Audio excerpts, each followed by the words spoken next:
தக்காளித் தம்பியும் தாழாத வயிற்றுவலியும்.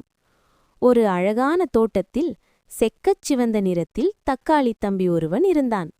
அவன் பார்ப்பதற்கு மிகவும் அழகாகவும் மினுமினுப்பாகவும் இருப்பான். ஆனால் அவனுக்கு ஒரு கெட்ட பழக்கம் இருந்தது.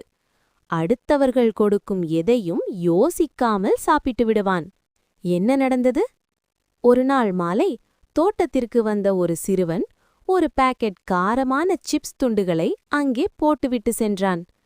மற்ற காய்கறிகள் வேண்டாம் என்று தடுத்தும் தக்காளித் தம்பி கேட்கவில்லை.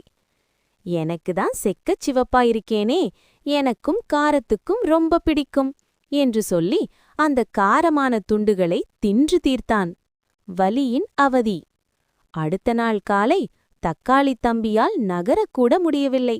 அவனது உருண்டையான வயிறு பக் பக் என்று எரிய ஆரம்பித்தது. ஐயோ அம்மாவோ, வயிறு வலிக்கிறதே, யாராவது காப்பாற்றுங்களேன் என்று கத்தினான். அவன் முகம் சிவப்பை தாண்டி கத்தரிப்பூ நிறத்திற்கு மாறத் தொடங்கியது. அவன் அழுகுரல் கேட்டு தோட்டத்தின் மருத்துவரான தாத்தா முருங்கைக்காய் அங்கே வந்தார். தாத்தா கொடுத்த வைத்தியம். தாத்தா முருங்கைக்காய் மெதுவாக சிரித்துவிட்டு சொன்னார், தம்பி தக்காளி, நீ ஒரு பழம் போன்ற காய். உனக்கு குளிர்ச்சியான உணவுகள்தான் சேரும். போயும் போயும் அந்த காரமான சிப்ஸையா சாப்பிட்டாய்? அவர் உடனே பக்கத்திலிருந்த புதினா இலைகளையும் கொஞ்சம் குளிர்ச்சியான பனித்துளியையும் தக்காளிக்கு கொடுத்தார்.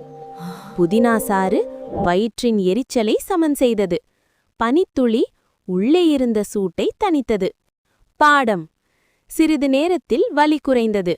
தக்காளித் தம்பி மெதுவாக சிரித்தான். இனிமேல் கண்ட உணவுகளை சாப்பிட மாட்டேன் தாத்தா, தக்காளிக்கு தகுந்த உணவை மட்டும்தான் சாப்பிடுவேன் என்று உறுதியளித்தான்.